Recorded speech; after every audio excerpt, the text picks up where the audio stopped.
पोखरामा हुन लागेको कोटियम साँच्चीकै ऐतिहासिक बनाउनको लागि पोखरा महानगरपालिका यहाँका विभिन्न प्रशासन निकायहरू सबै मिलेर यसलाई ऐतिहासिक बनाउने कुरामा पहिलो सहमति भयो। अत्यन्तै राम्रो सहमति भयो। यो कोटियम तपाईँहरूको मात्रै हो कि हाम्रो पनि हो भन्ने पोखरा महानगरले राख्दा यो सबैको कोटियम बनाउने र हामी सबैको साझा कोटियम बनाउने र यसमा सबैले सबै पक्षबाट सहयोग गर्ने भन्ने पहिलो निर्णय है। र अर्को निर्णय के भयो भने स्थान विशेषकोमा केही विवाद देखिएको हुनाले कम्तीमा 5 सदस्यीय भोलि नै कार्यपालिकाको बयान बैठकमा राख्ने।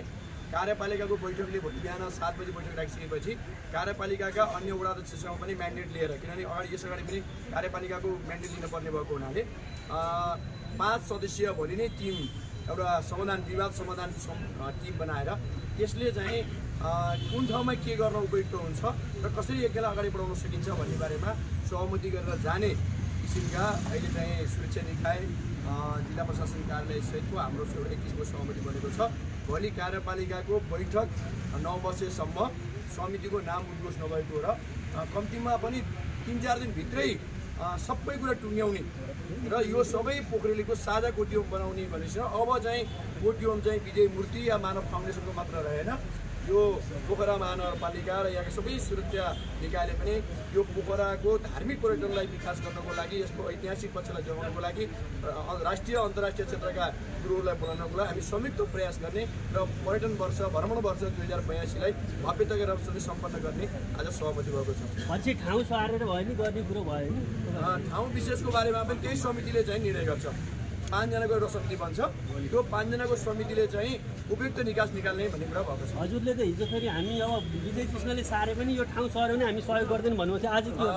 यसो छ, पोखरामा हुने अहिले सार्ने भनेर निर्णय भएको छैन। पहिलो कुरा सार्ने निर्णय भएको होइन, तर कुरो के हो भने पोखरामा यो विजय मूर्तिको मात्रै यज्ञ बनाउने कि त्यहाँ विवाद धेरै आएको थियो। अब यो चाहिँ पोखरा महानगरपालिकाले नै अपनत्व लिने, यहाँका धार्मिक संस्थाले अपनत्व लिने, पुरै समाजले अपनत्व लिने गरिकन, प्रशासनले अपनत्व लिने गरिकन कार्यक्रम गर्न पर्ने भएको हुँदा अब चाहिँ हामीले उहाँहरूले मात्रै पनि बाल हट राख्नु भएन, हामीले पनि त्यो हट राख्नु भएन, महानगरले पनि एउटा हट राख्ने कुरा भएन। त्यसकारण अब सबैको कोटियम बनाएर पोखराको धार्मिक पर्यटनलाई अगाडि बढाउँ भन्ने प्रस्ताव आइसकेपछि हामी सबै कुरा विजय हुन्छ, सबै कुरा विन विन हुन्छ भनेर सबैको यो पोखराको कोटियम सम्पन्न हुनु र पोखरामा धार्मिक एउटा महोत्सव हुनु हामी सबैको जित हो भन्ने कुरा हामीले बुझेका छौँ। धन्यवाद। अनि यो के अरे कुटपिटको घटना सम्बन्धमा के भयो त्यो जनता पार्टीको हातपात भएको छ नि, त्यस विषयमा के कुरा भयो?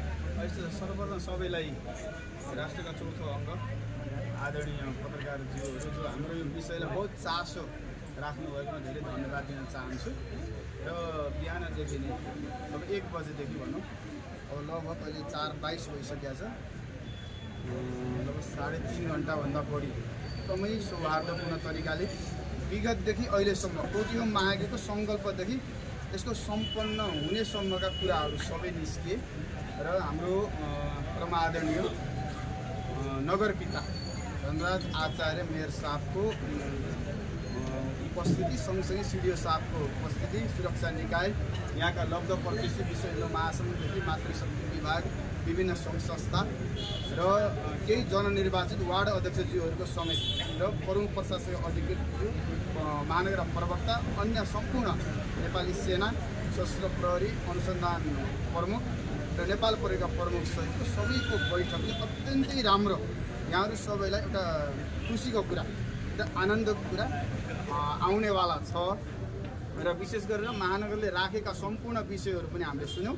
र हाम्रा विषयहरू पनि उहाँहरूलाई राख्यौँ र अत्यन्तै त्रिपक्षीय भनौँ न, प्रशासन, नगरपालिका र हामी आयोजक र सँगसँगै स्थानीयवासीहरू 4-5 पक्षीयको विषयमा यो छलफल भयो र यसमा भोलि उहाँहरूले कार्यपालिका बैठक पनि बोलाउनु भएको, त्यो विषय यो कोटियमका विषयहरू त्यसमा प्रवेश पनि गर्ने।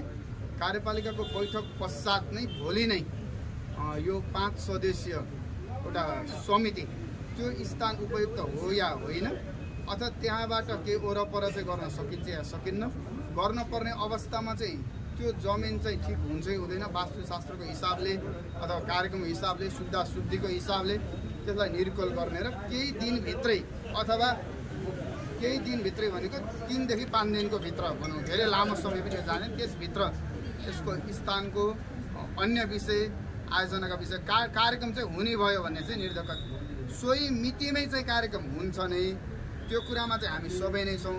यो कार्यक्रम मानव सेवा फाउन्डेसनको मात्र अथवा स्थानीय र मानव सेवा फाउन्डेसनको मात्र हो या महानगरको पनि हो अथवा गण्डकी प्रदेशको हो त कस्तो बनाउने त भन्दाखेरि यो यज्ञलाई चाहिँ हामी सबैको यज्ञ बनाउनको लागि भोलि समिति विस्तार भएर 1-2 दिनमा यसको निचोड निस्किन्छ र यो ऐतिहासिक यज्ञ अभूतपूर्व अकल्पनीय अवर्णनीय एकदमै चमत्कारिक र यो राष्ट्रलाई विश्वलाई छुट्टै एउटा सन्देश दिने खालको यज्ञ बन्नेमा थप मजबुत भएको बलियो भएको सिडिओ साहबले र मेयर साहबले र यहाँको जुन महानगर कार्यपालिका सदस्यले जुन गर्नुभएको भूमिकाप्रति पनि धन्यवाद र बधाई सम्मान व्यक्त गर्न चाहन्छु। तपाईहरु यो स्थान परिवर्तन भयो भने गर्ने हो स्थान अहिले यो विषयमा कुरा केही भएको छैन त्यो समितिले अहिले नै म त्यो स्थानको विषयमा अन्य विषयमा बोलेँ भने उहाँहरूमा अन्याय गरेको हुन्छ। त्यो 5 सदस्यीय समितिले जे भन्छ त्यही आधारमा त्यही ठाउँ ठिक पनि भन्न सक्छ केही समय घटाउने कुरा पनि हुन सक्छन् अथवा दायाँ बायाँ केही वरपर पनि हुन सक्ने सम्भावना छन् तर चाहिँ निर्कुल भइसकेको अवस्था छैन। यति कुरा त महानगरपालिकाले तपाईहरुलाई पहिलेदेखि नै भनिराखेकै थियो त यति गर्दै भए त अस्ति त्यत्रा मान्छे झगडा गर्नुपर्ने स्थिति नै थिएन। त्यसको लागि समयले सहकार्य गर्नको लागि पटपट आइएको थियो त्यतिखेर केही मिसअन्डरस्ट्यान्डिङहरू केही कम्युनिकेसन नभएका र यहाँ चाहिँ उहाँहरूले हामी आइदियो हुन्थ्यो भन्ने चाहिरहेको तर हामी आइराखेको तर भेटघाट नभएको अवस्था थियो। ती सबै कुराहरू बिचमा आएर आज एउटा राम्रो वातावरण बनेको छ र भोलि यो नभएसम्म महानगरपालिकाले पनि कोटिएम विरुद्ध कुनै गतिविधि नगर्ने र आयोजक समितिले पनि कुनै यस्ता आन्दोलनका कुराहरू धरनाका कुराहरू त्यहाँ हामीले जुन संरचना निर्माण गर्ने कुराहरू 1-2 दिनलाई स्थगित गर्ने सहमति पनि भएको छ है। यो मौखिक सहमति भइसक्यो। कुटपिट भएको हिजो कुटपिट गर्नेहरू माथिको कारबाहीको कुरो के भयो होइन त्यो विषयमा पनि छानबिन हुन्छ। यो कसले के भयो कुन किसिमको भयो यो समितिले एउटा निकालेर छानबिन गरेर त्यसलाई अगाडि बढ्ने र जसले जे गल्ती गर्नु भएको छ उहाँले सजाको भागीदार सम्पूर्ण 5वटा सदस्य हामीबाट 2 जना सिडिओ साहब 1 जना र महानगरको पक्षबाट 2 जना उसले जे निर्णय गर्छ त्यही मान्छ। अब अस्ति मात्रै भन्नुहोस् यहाँ जोगीबाट भैँसी डराउने भैँसीबाट जोगी डराउने रुखा सुन्नु भएको छ नि यहाँ मिसअन्डरस्ट्यान्ड धेरै भयो। यो अब कसैले कुनै इगो नराखिकन अब यो साझा कोटियम पोखराको चाहिँ गौरवको विषय बनाउने भन्ने बारेमा निर्णय भएको हुनाले अब सबैले विन हुने गरिकन सहमति गर्ने निर्णय भएको हुनाले भोलि कार्यपालिकाले 2 जना दिन्छ नगरपालिकाले 1 जना सिडिओ कार्यालयबाट 2 जना यो मानव सेवाबाट भइसक्यो 5 जनाले सबै कुरा टुङ्ग्याउँछ। यो खुसीको कुरा हो। अब पोखरामा महायज्ञ हुँदैछ कोटियम हुँदैछ र मिलेर हुँदैछ यति विवाद हुनेकोमा खुसी लागेको छ।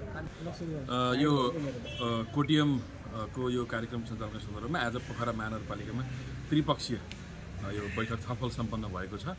पोखरा महानगरपालिका नगर प्रमुखको नेतृत्वमा यसै गरी सबै पोखराका सबै सुरक्षा निकायहरू जिल्लाका सबै सुरक्षा निकायहरू र कोटियमका सञ्चालकज्यूहरू आयोजक भनौँ उहाँहरूको बिचमा हामी बसेर छलफल भएको छ। छलफलमा यो कोटियमको सञ्चालनको सन्दर्भमा जुन अहिले तोकिएको जुन ठाउँ छ यो विषयमा यो जुन त्यो बाराइघाटमा यो कार्यक्रम गर्ने भन्ने सन्दर्भमा चाहिँ उहाँले कुरो राख्नुभयो र यसमा हाम्रो छलफल भएको छ। छलफलमा चाहिँ नि भोलि हाम्रो कार्यपालिका बैठक बस्दैछ र कार्यपालिका बैठकबाट हामीले यो विषयमा उहाँले के वैकल्पिक ठाउँहरू भए यसको विषयमा के छ भन्ने एउटा प्रस्ताव राख्नुभएको छ।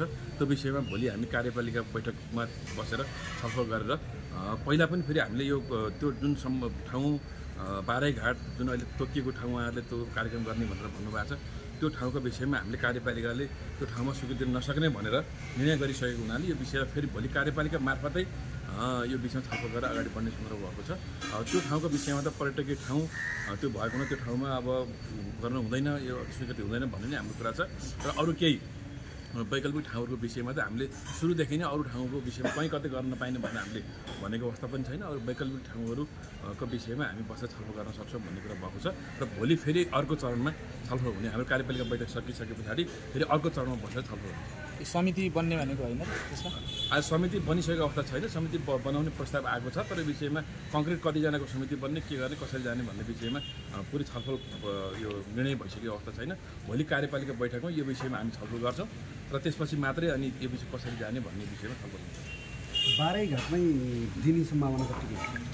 बाराइघाटमै यो अहिले जहाँ तोकेको छ त्यो ठाउँमा त हामीले अहिले पनि प्रष्ट कुरा राख्यौँ त्यो ठाउँ पर्यटकीय ठाउँ भएको हिसाबले हरेक हिसाबले सुरुदेखि नै हामीले त्यो ठाउँमा यो उपयुक्त छैन भन्ने कुरा भएको हुनाले त्यो ठाउँमा चाहिँ हामीले गर्न दिने विषय छैन, त्यो विषयमा हामी दृढ छौँ।